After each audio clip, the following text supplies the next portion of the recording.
than 12 months, Nintendo fans have been blessed with 2 new Zelda games, the phenomenal Twilight Princess, and now Phantom Hourglass. It's truly a Zelda game, with dungeons and boomerangs, but it's also different, being a direct sequel to Wind Waker, discarding the D-pad for complete stylus control, and streamlining some of Zelda's intricacies for more casual, portable play. So it's a Zelda game, but where does it sit within its prestigious pack?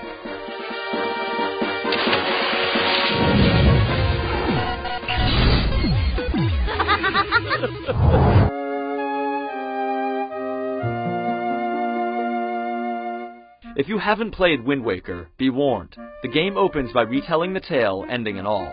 And with Phantom Hourglass being a direct sequel, it's fair, putting some context on the plate. Soon enough, a mysterious ghost ship appears. Tetra, leader of the band of merry pirates, is kidnapped, and Link is thrown overboard, to wash ashore in a not-so-sly wink at Link's awakening.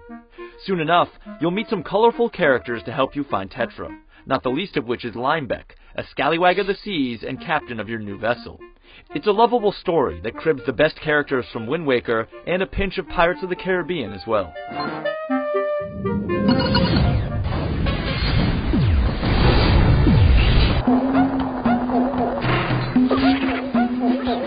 These Sands of Time pull from 2003, bringing the art style, maps, and high-sea adventures from Link's last cel-shaded adventure. And there's still that classic progression of overworld to town to dungeon. The overworld, 4 quadrants each dotted with islands, still house shops and people to talk to, secrets to unearth, and boulders to bomb. The dungeons are still chock full of puzzles, bad guys, keys, and items, but this time around, it's simplified. Believe it or not, most dungeons take 30 minutes or less to get through. Then there's a simple, if imaginative, boss fight.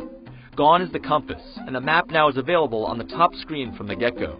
You can also jot down notes using the touchpad. The puzzles are like the bosses, fun but simple, and the dungeons are very linear.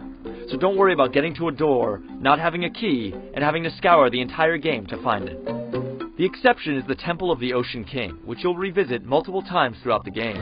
This is where the Phantom Hourglass comes into play, as you're forced to complete the dungeon before time runs out.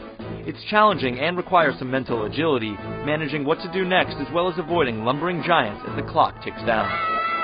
This is also where the multiplayer aspect draws from, allowing one player to control Link as the others control Phantoms, drawing literal strategic lines trying to catch him before he brings gems back to his base. It's no 4 swords, but it's fun and tense. The simple dungeons are a bit of a letdown, but it's not until you march out with your treasures that you realize it was over way too quick. The quality is still there, just truncated to the essential bits. And while you may not miss the compass or upgrading your wallet, which can now hold thousands of rupees right off the bat, a bit of what makes Zelda sparkle is missing. You can acquire great amounts of wealth and spend it on cosmetic upgrades for your boat, but with a streamlined adventure and smaller world, there's not a lot going on after you beat the game, just picking up a few last treasure chests or dredging them up from the ocean.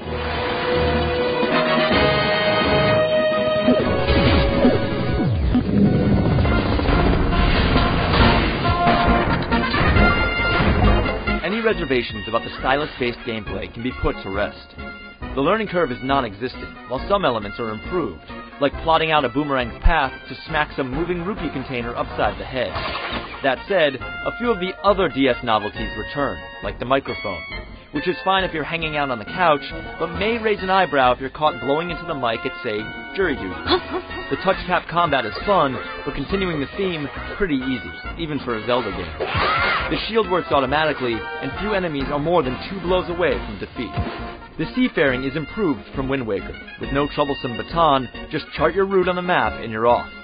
Distances are shorter, warping is more readily available, and sea enemies play like whack-a-mole for the most part, keeping you amused on the short trips.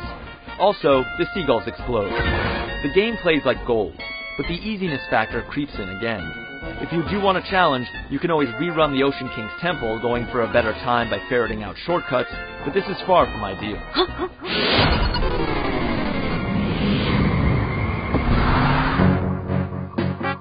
Hourglass does a great job of picking up Wind Waker's style and dropping it onto the dual screens. Zelda looks fine, the 3D effects are great and really shine in some of the boss battles. As with most 3D DS games, there are aliasing issues, especially in the cutscenes. But how many DS games are there where this is even worth mentioning? The music and sound effects are classic Zelda, remixing some tunes, begging for headphones and proper stereo.